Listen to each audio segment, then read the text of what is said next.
சாய்ராவ் numerology நேயர்களுக்கு சதீஷ் ராவின் வணக்கங்கள். இந்த பதிவு நம்ம தைப்பூசத்தை பற்றி பார்க்கக்கூடிய ஒரு அதிமுக்கிய பதிவாக இருக்க போகுது. இந்த வருஷத்தை பொறுத்த வரைக்கும் 25 ஜனவரி 2024 தைப்பூசம் வருது. அதனுடைய சிறப்புகளை பற்றியெல்லாம் பேச போகிறோம். நான் எப்போதுமே சொல்கிறது மாதிரி நம்ம சேனலை சப்ஸ்கிரைப் பண்ணி ஸ்க்ரீன்ஷாட் எடுத்து அனுப்புகிறவங்களுக்கு உங்களுடைய பிறந்த தேதிக்கும் கூட்டிய நீருக்கும் உங்கள் பெயர் பொருந்திருக்கா இல்லையா அப்படிங்கிற தகவலை நான் இலவச பொது பலன்களாக அனுப்ப போகிறேன். அதே மாதிரி குழந்தைக்கு பேர் வச்சுருக்கிறவங்களும் நீங்கள் அவங்க குழந்தையுடைய பெயரையும் பிறந்த தேதியும் அனுப்பிச்சிங்கன்னா அது பொருந்திருக்கா இல்லையாங்கிற தகவல் வரைக்கும் நான் அதுக்கான பொது பலன்கள் நான் அனுப்புவேன். பொருந்தலைன்னா என்ன பண்ணணுங்கிற அது விடையும் அதிலேயே இருக்கும். வியாபாரிகளுக்கும் அதே போல் வியாபார பெயரை நீங்கள் எனக்கு அனுப்பி வைக்கலாம். பட் சாய்ராவ் நியூமராலஜி சேனலை சப்ஸ்கிரைப் பண்ணி அது ஸ்க்ரீன்ஷாட் அனுப்புகிறவங்களுக்கு மட்டும்தான் இந்த தகவல்கள் என்னால் அனுப்ப முடியும். அந்த ஸ்க்ரீன்ஷாட் அனுப்பும்போது உங்கள் இப்போ நான் கேட்ட தகவல்களை பிறந்த தேதியும் பேரையும் அனுப்பிச்சி விட்ருங்க. இப்போ பதிவுக்குள்ளார போகலாம். 25 ஜனவரி 2024 இந்த தேதியில் வரக்கூடிய தைப்பூசத்தின் சிறப்புகள். பொதுவாகவே தை மாதத்தில் வரக்கூடிய பூச நட்சத்திரம் அது ஒரு பௌர்ணமி நாளில் வரும் பொழுது அது மிகுந்த சிறப்புடையதாக அமைது. அதோட அப்படி வரக்கூடியதை தான் நம்ம தைப்பூசமாக முருகனுக்கு உகந்த நாளாக கொண்டாடுறோம். அதுலேயும் இந்த தடவை ஒரு கூடுதல் சிறப்பாக எப்போதுமே இந்த பிரதோஷத்துக்கெல்லாம் சொல்லுவோம் இல்லையா, சனி பிரதோஷம் ரொம்ப ரொம்ப நல்லது அப்படின்னு சொல்லுவாங்க. அதே மாதிரி தேய்பிரையில் வரக்கூடிய அஷ்டமி ரொம்ப சிறப்பானது அப்படின்லாம் சொல்லுவாங்க இல்லையா.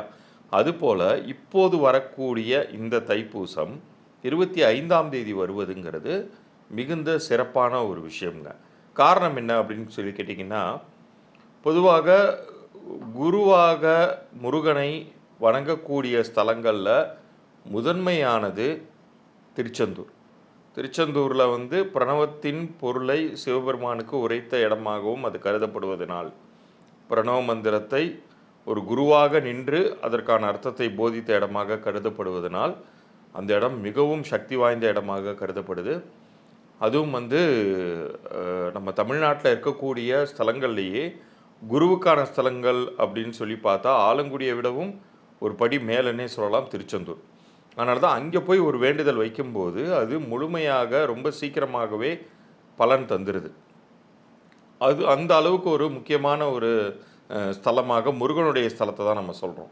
ஏன்? அந்த குருவாக கருதப்படுவதனால். இந்த 25 அப்படிங்கிறதையும் ஞானமோட்சக்காரகன்னு சொல்லக்கூடிய கேதுவின் அம்சத்தில் வரக்கூடிய எண்ணிக்கையாக எண்கணிதம் சொல்லுது. 2 + 5 7. இந்த 7 அப்படிங்கிறது மிக மிக ஒரு ஸ்பிரிச்சுவலான ஒரு நம்பருங்க.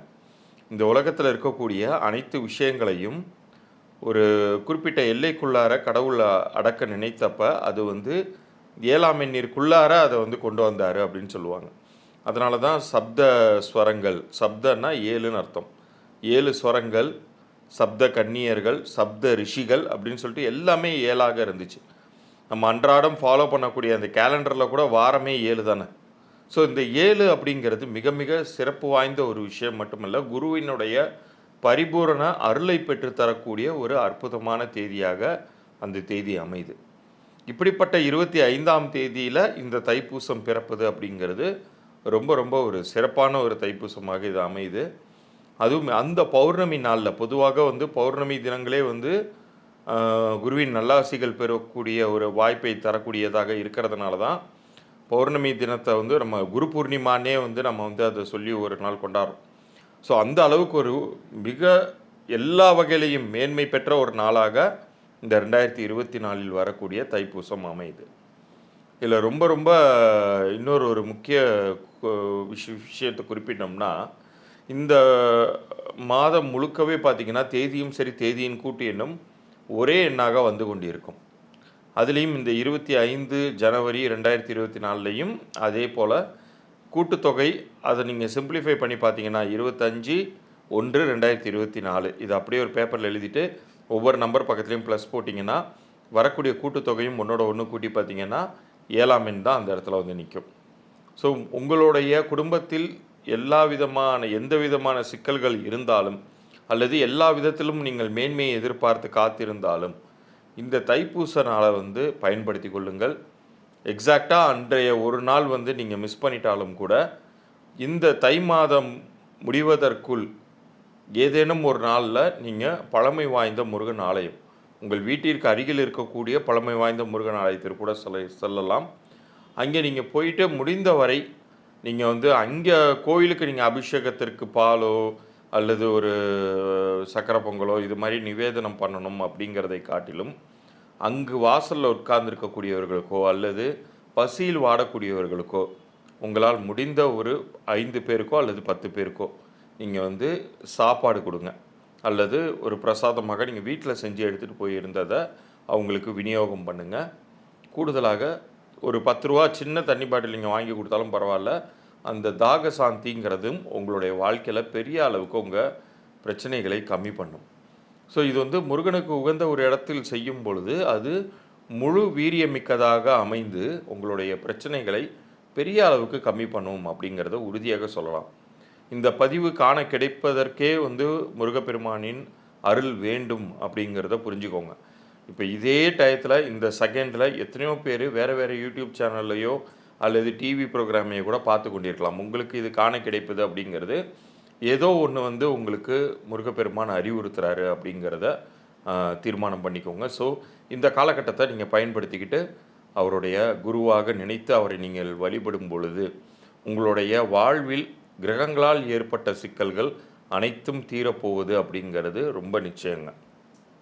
அதுதான் அருணகிரிநாதருமே வந்து முருகப்பெருமானை நினைத்து பாடும் பொழுது உங்களுக்கு வந்து எந்த நாளும் எந்த வினையும் எந்த கோளும் உங்களுக்கு வந்து பிரச்சனையை தராது, நாள் என்ன செய்யும் கோல் என்ன செய்யும்னு சொல்லிட்டு ஒரு பாடல் பாடியிருக்கார். அதில் வந்து நீங்கள் செய்த முற்பிறவியில் செய்த கர்ம வினையை வந்து போக்கவே முடியாது அப்படிங்கிறது தான் வந்து உலக நீதி. அதுதான் ஒவ்வொரு வாழ்க்கையிலையும் ஒவ்வொருவரும் அனுபவிப்பது. ஆனால் யார் ஒருவர் வந்து இறைவனிடம் சரணடைகிறாங்களோ அவங்களுக்கு வந்து முக்தி மோட்சம் அப்படிங்கிறது கிடைக்குது, பிரச்சனையிலேருந்து விடுபடுறாங்க அப்படிங்கிறத நம்ம பார்க்குறோம். ஷிரடி சாய்பாபா கூட அவங்களுடைய வாழ்க்கையில் தீராத வயிற்று வலியோட ஒரு கர்ம வினையினால் ஒரு நோய் பீடிக்கப்பட்டு வந்தவங்களுக்கு கூட அந்த வலியை தான் வாங்கிக்கிட்டு அவங்க வந்து அந்த கர்ம வினையிலேருந்து வந்த பக்தரை வந்து காப்பாற்றுறாரு. அதுக்கு அதே போன்றதாகத்தான் வந்து நீங்கள் முருகப்பெருமானையும் எடுத்துக்கொள்ளணும். ஏன்னா அதனால தான் அவரை வந்து தமிழ் முதல் சித்தர்னே சொல்கிறாங்க. ஸோ ஒரு சித்தர் குருக்களுக்கெல்லாம் வந்து ஒரு குரு பரம்பரையில் வந்த அனைவருக்குமான தலைவனாக நீங்கள் முருகனை கருதி நீங்கள் உங்களுடைய வேண்டுதலை வைக்கும் பொழுது அந்த நன்னாளில் உங்களுடைய பிரச்சனைகள் எதுவாக இருந்தாலும் சரி, அல்லது இப்போது இருக்கக்கூடிய அந்த சனிப்பெயர்ச்சி குரு பயிற்சி மோசமாக இருக்கக்கூடிய காலகட்டத்தில் யாராச்சும் இருந்தாலும் சரி, நீங்கள் செய்யக்கூடிய இந்த வழிபாடுங்கிறது, நான் சொன்ன பரிகாரங்கிறது நிச்சயம் உங்களுக்கு நற்பலனை பெற்றுத்தரும். மீண்டும் அடுத்த ஒரு சுவாரஸ்யமான பதிவில் சந்திப்போம். நன்றி, வணக்கம்.